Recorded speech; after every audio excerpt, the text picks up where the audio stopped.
A Boeing 727 spirals out of control over Michigan. You're watching the world spinning outside the window. This would be sheer stark terror. Airspeed is 320, 350. Come on, come on! No, no, no.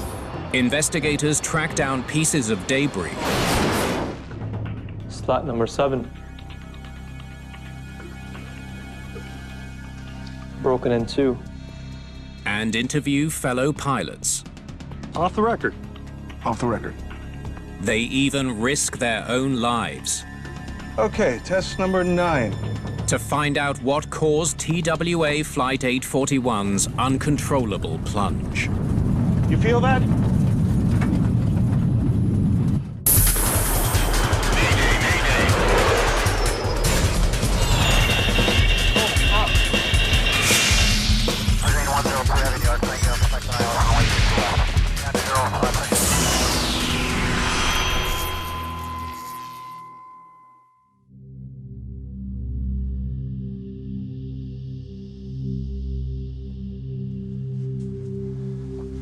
It was insane. My hands are still shaking. 44-year-old Captain Harvey Hoot Gibson has just returned from the most harrowing flight of his life. Tell me what happened. A representative from the Federal Aviation Administration takes his statement. We were cruising over Michigan.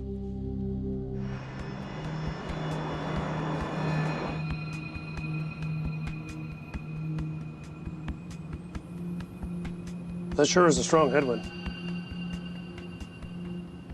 Captain Gibson is a trained stunt pilot who has a clean 16-year record with World Airlines.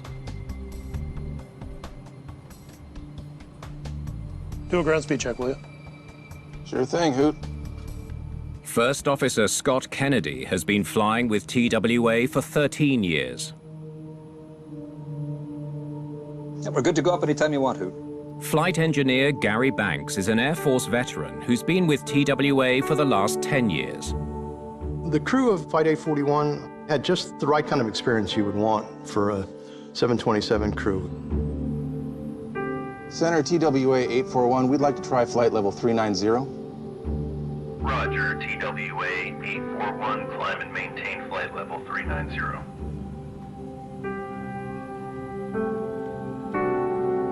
They were bucking 100 knots of wind on their nose, so he was looking for better winds up higher. The higher you go, you essentially go faster through the thinner air, and that will hopefully get you a better ground speed.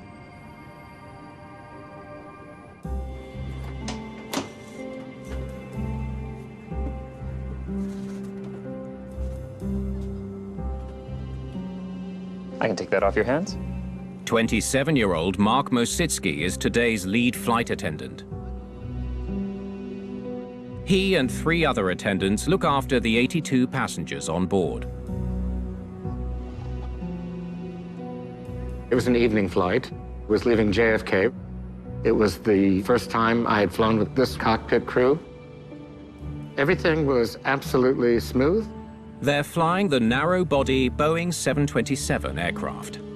The 727 was massively overbuilt. It was a very sturdy airplane. It was like driving a sports car or a fighter plane. It was very light on the controls.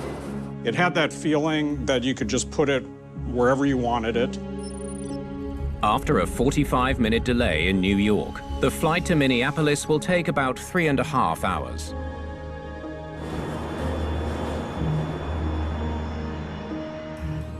They programmed 39,000 feet and got right up there. And sure enough, they were gaining speed. They were probably going to cut 10 to 15 minutes off their en route time. I'll do another ground speed check.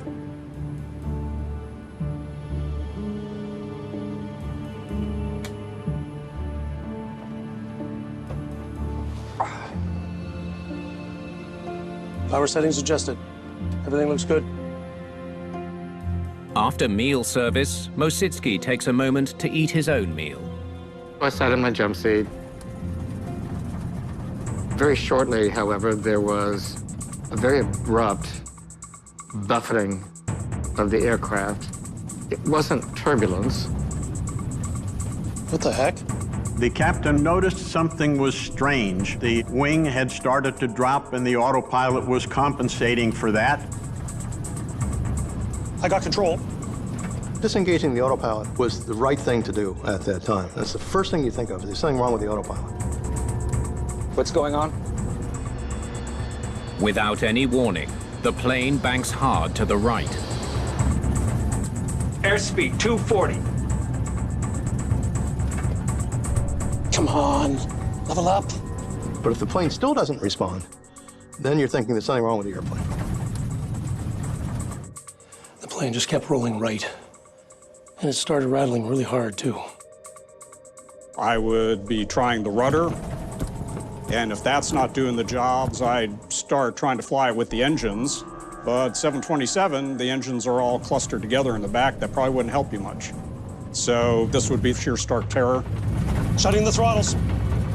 The captain tries to slow the plane to regain control, but the aircraft isn't responding.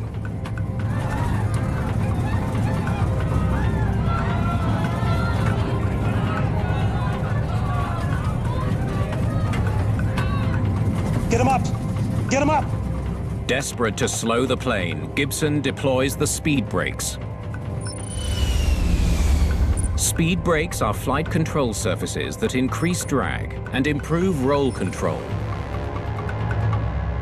You're going to put those out to try and slow yourself down, because really bad things are going to start happening soon if you keep accelerating. Come on! Come on! But deploying the speed brakes proves useless. I got off my jump seat to see if perhaps the engine was on fire, and I never made it.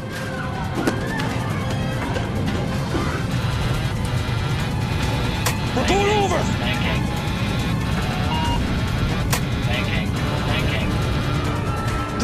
High above Saginaw, Michigan, the Boeing 727 drops into an uncontrolled dive and spins upside down.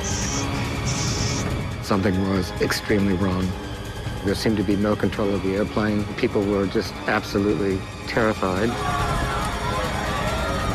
I sincerely didn't think that we had wings left on the airplane.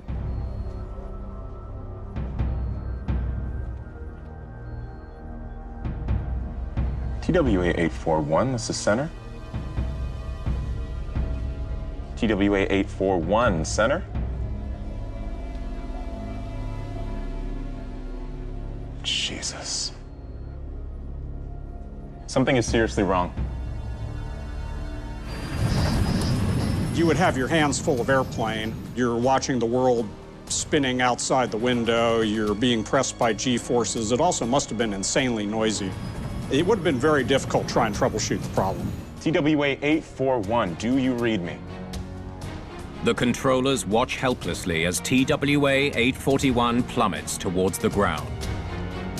Once the nose comes down on an airliner, they want to pick up speed in a hurry if you point it at the ground. I kept clenching my jaws and biting my teeth to keep blood in my head. The G-forces were so extreme, I felt I was going to pass out. The blood is literally being drained out of your head, and you will first lose your vision. That's called graying out. And then the next thing is you black out, which is where you lose consciousness, because your heart just can't pump the blood up to your brain against all that force of gravity. Airspeed is 320, 350.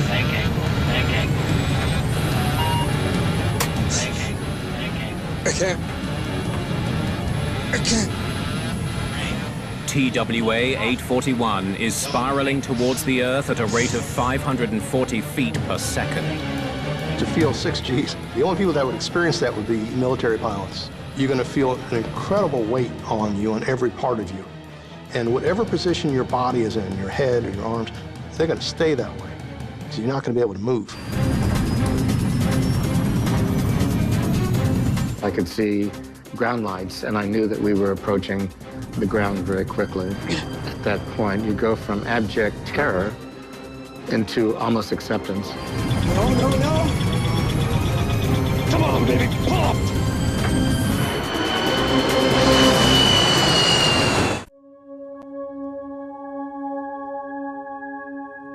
We were falling so fast. Captain Hoot Gibson recounts his recent nightmare piloting TWA Flight 841 over Michigan.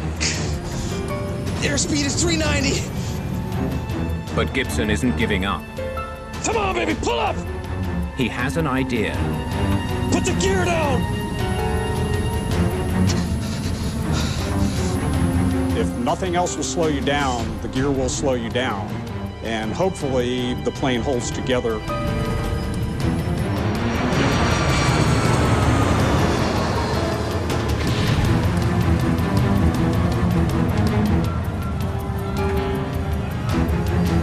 That's it! That's it, baby!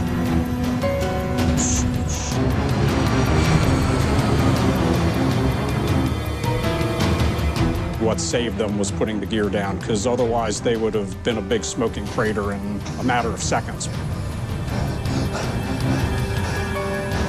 We're pitching up. 30 degrees. Now, suddenly we were climbing. It was like coming out of the bottom of a roller coaster. You would feel like you are being crushed. The average person would feel like they weighed 900 pounds. Scott, give me altitudes. Gary, pitch and airspeed. 5,200 feet. Jesus, which way is up?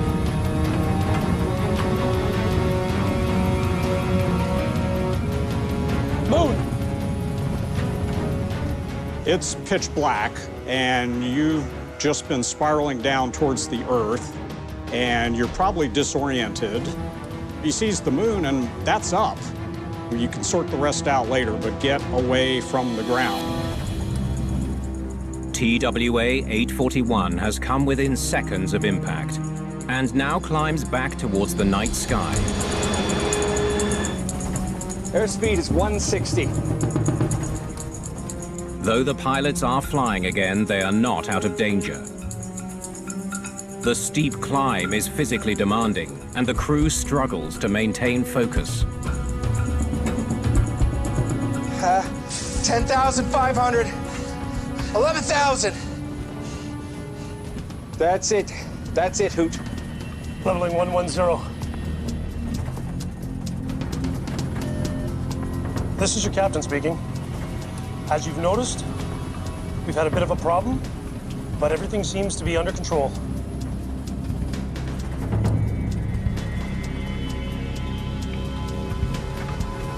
We lost System A hydraulics. Fluids are down. Pressure is down. As the crew recovers from the terrifying incident, they assess damage to the aircraft. We got a flag for a lower yaw damper. A deafening rattle makes a tense situation worse. Okay, I'm gonna fly the airplane. You guys start running the emergencies. He was a good captain. He had them diagnose the problem while he flew the airplane, knowing that you can't do both effectively. Turn pump emergency switches to depressurize and check quantity. The fluid is 0. It's all gone. With a damaged hydraulic system, the aircraft is severely impaired. Okay, we gotta land. Detroit is our best option. Okay.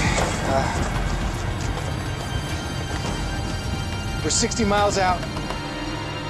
When they decided to divert, they selected Detroit with reasonable weather, long runways. It was a developed airport with crash fire rescue. Center 841. Go ahead, TWA 841. Okay, listen. We had a problem. We lost about 20,000 feet. We need vectors to Detroit. 45 miles from Detroit now. If you'd like to come left, heading 160 vectors to Detroit. Okay, turn left 160, TWA 841.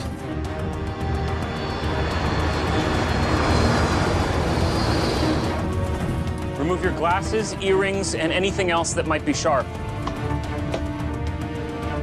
Place anything soft in your lap to cushion the impact. 30 miles from the airport, flight attendants prepare the cabin for an emergency landing. Passengers were amazingly quiet. I mean, they looked at us for complete direction. 15 miles from Detroit now. Nice and easy. Give me flaps 15. Unaware of the extent of the damage, Gibson tests the aircraft's controllability. Flaps 15. Whoa, whoa, whoa. Retract the flaps. Extending the flaps causes the plane to roll sharply to the left. You are going to land without flaps at this point, which means you're going to go very fast. Much faster than you would ever land this airplane. Going fast, there's no other way.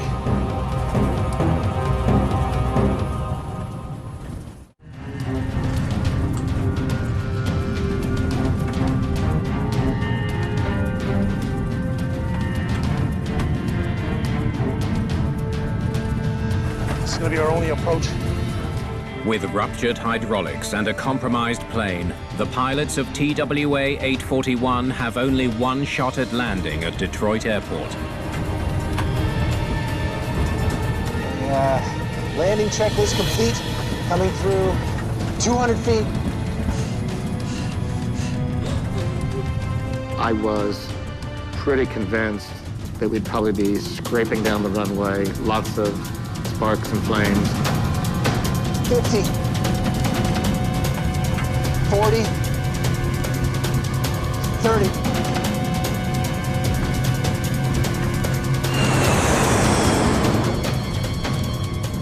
Brace.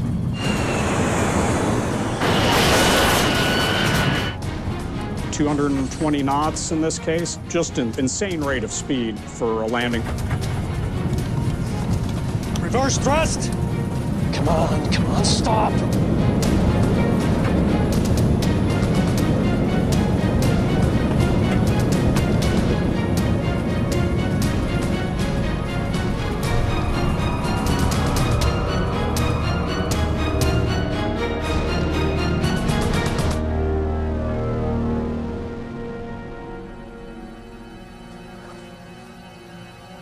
Let's get these passengers off the plane. He's just put this badly damaged airplane down at about 90 knots faster than a normal landing speed. This guy is good. He's really good.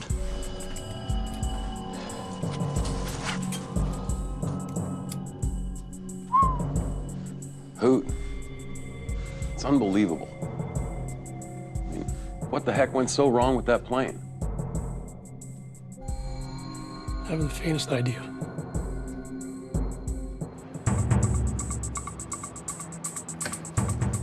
Investigators from the National Transportation Safety Board arrive in Detroit to determine what went wrong with TWA Flight 841.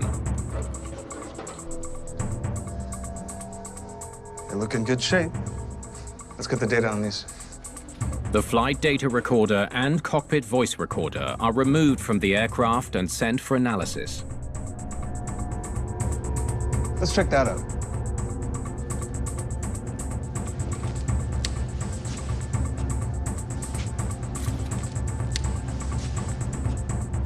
Slat number 7 is missing. Slats and flaps are control surfaces on the leading and trailing edges of the wings. They are always extended in tandem. Both devices increase lift at low speeds during takeoff and landing.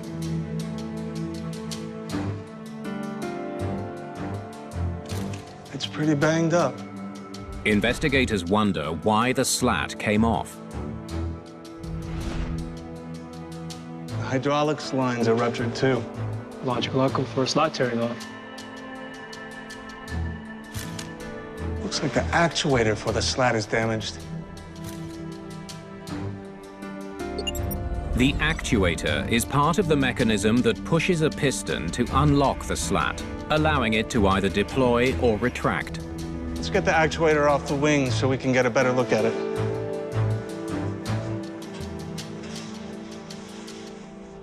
One of the interesting remnants of this inspection was the number 7 slat actuator. Look at how it's broken.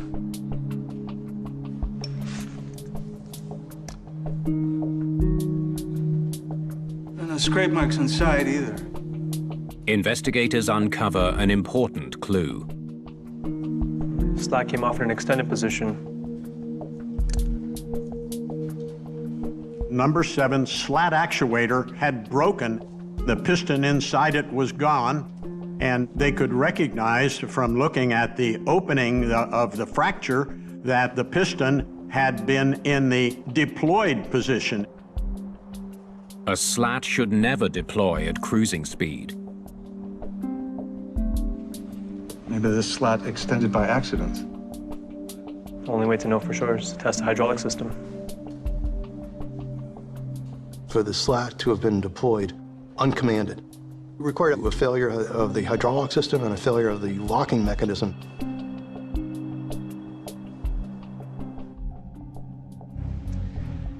Now let's start with flaps 2.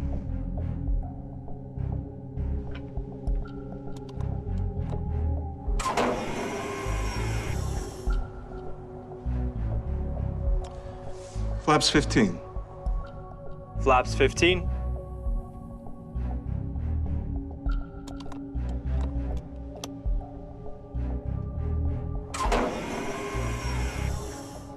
Looks good. Next, flaps 20. Flaps 20. Investigators run through every flap setting possible. All right, let's wrap it up. Everything's working fine. The functional test demonstrated that the hydraulic system worked. It did not cause an uncommanded slat deployment. Here's what we got from Boeing. Did the locking mechanism on the 727's wing somehow fail, releasing the slat? For a slat to unlock accidentally, the pin inside the actuator must be subjected to more than 70 Gs of force. 70 Gs. There's no way the locking mechanism experienced that level of stress. A 70 G pull-through by an aircraft just doesn't happen. The investigators were faced with a serious challenge of where to go next.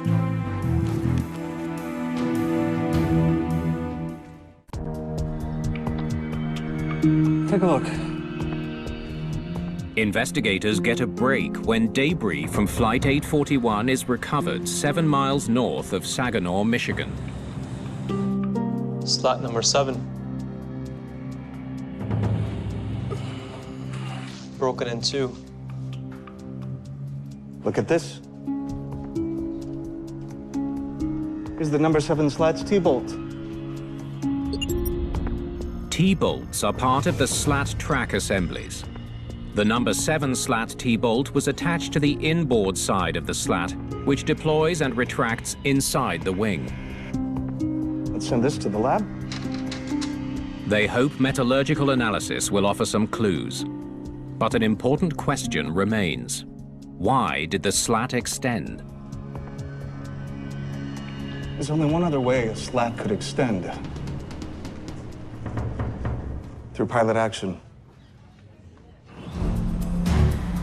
This was something that had been probably commanded in the cockpit, and it was distressing to everybody. Why would a pilot do something as dangerous as extending the slats at cruising speed?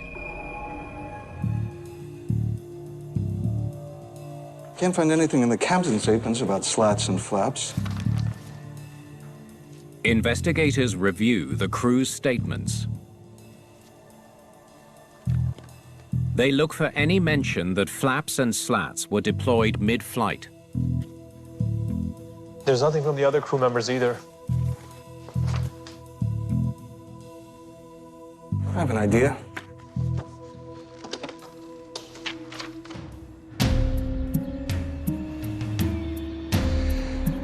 Thanks for meeting with me. The NTSB consults with pilots to learn why they might extend a flap or a slat mid-flight. Off the record. Off the record. Flaps, yes. Slats, no. Flaps? Investigators learn of an unauthorized procedure used by some pilots that could save fuel and potentially time. I thought that wasn't possible. It is, if you pop the breaker. The procedure involves deploying trailing edge flaps by 2 degrees. By pulling the circuit breaker for slats, the flaps can be extended while preventing the slats from automatically deploying at the same time. It's one of those things everybody knows about, but I've never heard anyone ever admit to it.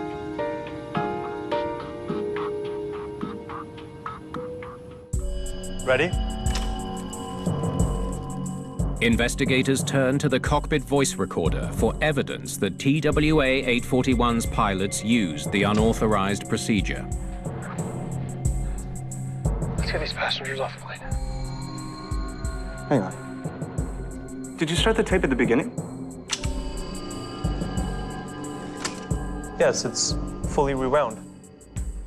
Play it again, just to be sure.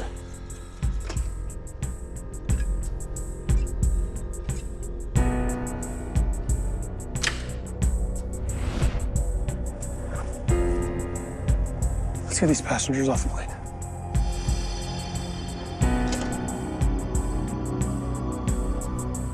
Plane's already on the ground. This can only point to one thing. The pilots erased the tape.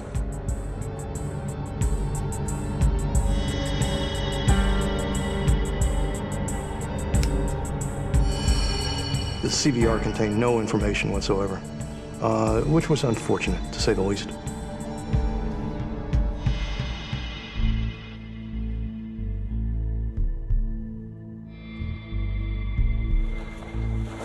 We have to talk to Gibson. The team flies to California to question Captain Gibson in person.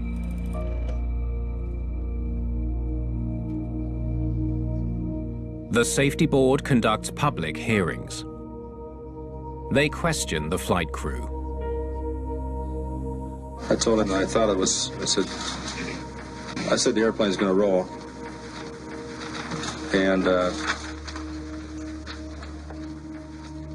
the captain admits to routinely erasing the cockpit voice recorder after every flight, even though that isn't a step on any checklist. Do you usually erase the recorder? I usually do, yes.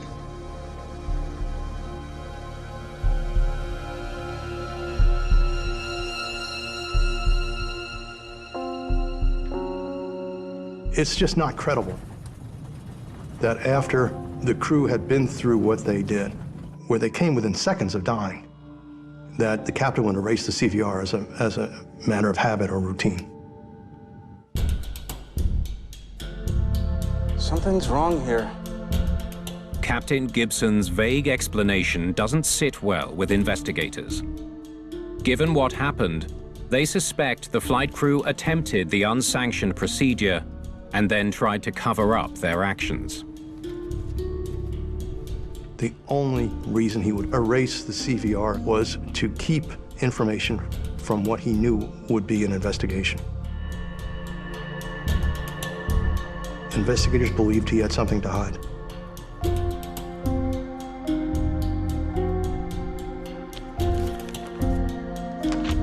Maybe the FDR data can tell us more? The team studies TWA 841's flight data to uncover any evidence that the crew attempted a mid-flight flap extension.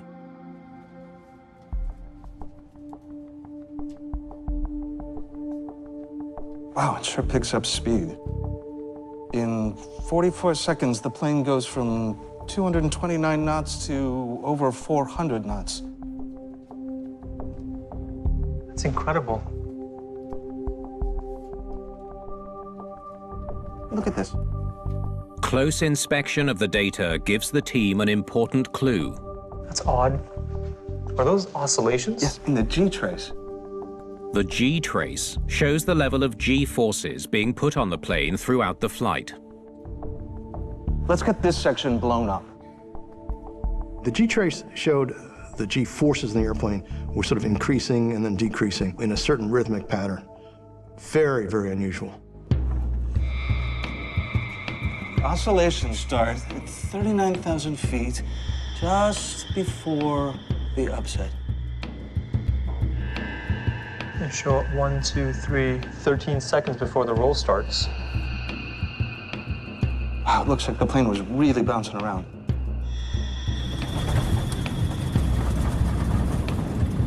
What the heck? The data tells investigators that the plane was moving erratically for 13 seconds before the first roll. Here's a thought. What if there's a flap and slat configuration that could cause the vibration? Let's find out.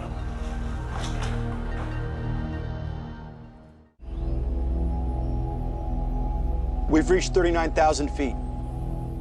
NTSB investigators take an unprecedented risk in an attempt to replicate the oscillations recorded on TWA 841's G-trace. Okay, we got more than a dozen configurations and maneuvers. They run a test flight to determine if these anomalies resulted from a mid-flight slat extension. Conducting a flight test would enable them to perform maneuvers that could be compared to what the flight data recorder recorded on 841. 229 knots. Okay, test number 1. Start by popping the breaker. Okay, slats are retracted. Ready? Flaps 2. Flaps 2. Investigators try to match the unusual oscillations by testing different flap and slat configurations. Test number 2. Flaps 5, slats remain retracted. NTSB investigators, they'll do anything.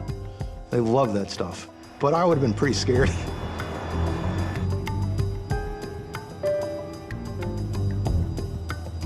Okay, test number 9. Flaps 2, slats 2, 3, 6, and 7. Flaps 2, ready?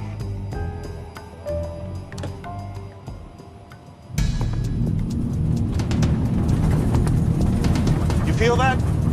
The flight test gives investigators a tantalizing new lead. Investigators are very careful with flight tests to take the same aircraft, to record parameters carefully. All those things have to factor into a flight test in order to be of any use to the investigation.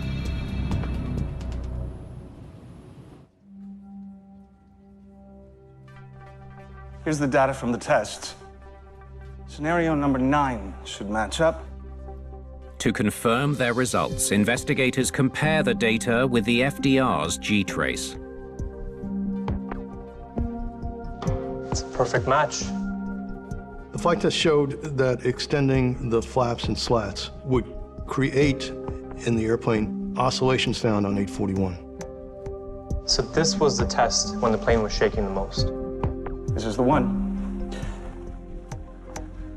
Flaps 2, slats 2, 3, 6, and 7 deploy and are retracted 13 seconds later. They now have evidence that TWA 841's crew enacted the unauthorized procedure of pulling a slat circuit breaker and then deploying the flaps independently. But if that's what the crew did, why did the slats deploy and nearly bring down the plane?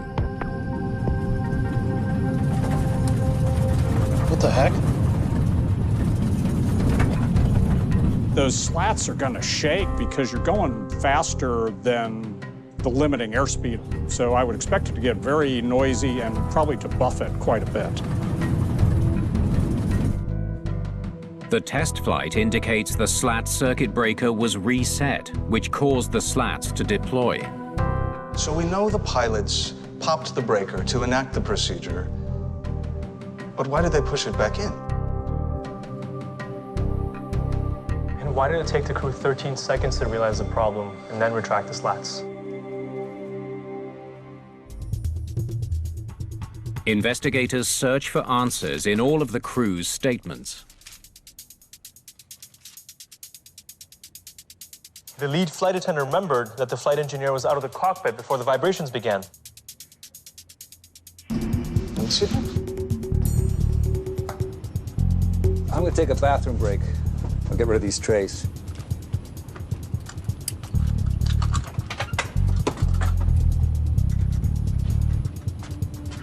I noticed the cockpit door open, and I saw the flight engineer coming out with the meal trays. I didn't want him to think I was shirking my responsibilities. I immediately met him. Oh, let me get this for you. Thank you. I was kind of surprised that I had never had a cockpit member actually bring those trays back to the cabin. They waited for us. Well, that's it. The flight engineer was out of the cockpit. And out of the loop. Investigators now have a theory about what happened in the cockpit on the night of April the 4th. The flight engineer leaves the cockpit to return the trays. With Banks out of the cockpit, Gibson launches the unauthorized procedure. The pilots deploy the flaps. What do you say we get to Minneapolis a little quicker? Okay. How are we going to do that? Watch this.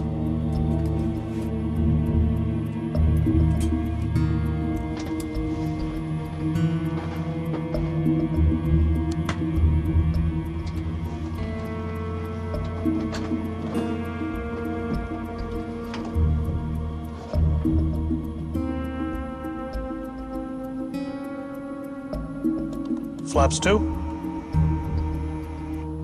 Fancy trick. Heard about it, but I've never tried it. Works like a charm. I could see the junior crew members saying, he's the boss. Let's do it. If he says it's okay, it's okay. Today, that would be unthinkable. Flight engineer returns and notices the breakers popped. What would any good flight engineer do? He pushes it back in. Flight engineer Banks returns and notices the slat circuit breaker is pulled. He returns the breaker to the normal position, unaware that the captain had pulled it deliberately to prevent the slats from extending along with the flaps. Exactly. Normal operations resume. With flaps set for 2, the slats extend automatically. The cockpit begins to vibrate. What the heck? What did you just do? What do you mean? Just now, what did you just do? The breaker was out. I pushed it back where it should be. Jesus. Flaps up. Flaps up, Scott. Flaps up. We're going over! They bungled the maneuver. Investigators have figured out how TWA 841's crew might have lost control of a Boeing 727. But they're still missing a key piece of the puzzle. How come slat number 7 never retracted along with the rest of the slats?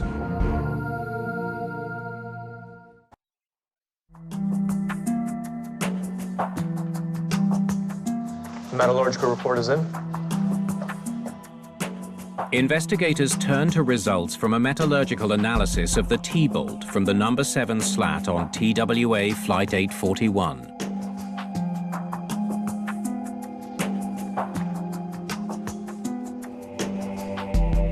We found some shearing. Pre-existing metal fatigue. The team discovers a fracture in the T-bolt, which would have caused the slat to sag on the inside when extended. The slat is kept in the forward part of the wing, which gets all of the air forces as the airplane progresses. At 0.8 times the speed of sound, that's going to be enormous, enormous air pressure. So all that air pressure twists the sagging slat. Slat number 7 can no longer retract. Under the extreme air loads of a diving plane, it finally rips off. investigators finally understand how TWA 841 went into a horrifying dive above Saginaw, Michigan on the night of April the 4th, 1979. I'm going to take a bathroom break. I'll grab these trays.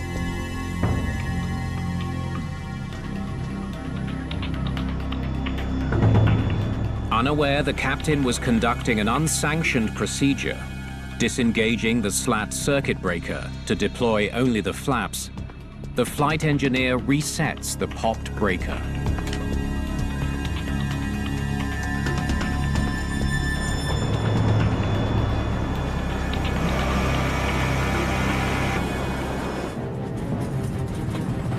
What did you just do? What do you mean? Precious seconds pass as the captain tries to figure out what's happened. Meanwhile, the aircraft flies at a high speed with its flaps and slats extended perilously. The captain, passengers, and flight attendants talked about feeling the vibrations in the airplane caused by extension of the slats and flaps at 39,000 feet. Flaps up, Scott. Flaps up. I have control. The flaps and slats retract, except for the damaged number 7 slat on the right wing. The number 7 slat, if it's extended, you're going to have more drag on the right side than on the left wing, and that's going to cause that wing to descend. In other words, it's going to put the airplane in a right turn, which is exactly what happened. Come on, level up. But it's too late. Little does the crew know, slat number 7 is still extended, keeping the plane in a roll.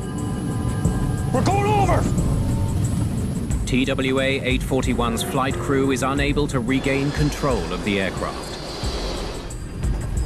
Then, in a stroke of incredible good luck, slat number 7 rips off the plane just 8,000 feet above the ground.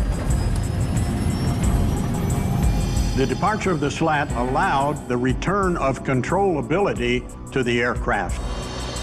With the wing symmetry partially restored and the landing gear deployed, it's just enough to slow the plane and allow the crew to regain control and ultimately land the battered 727 at Detroit. Reverse thrust!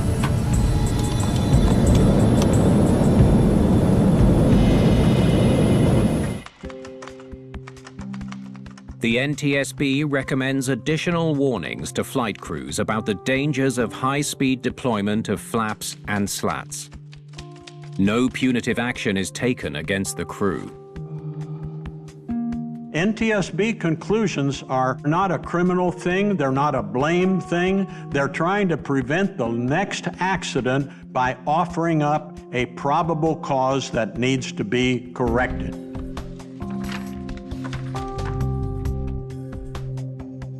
The pilots maintained their innocence, claiming they did not deliberately extend the flaps mid-flight. Captain Gibson took it to his grave with him in 2015. The other 2 guys aren't talking.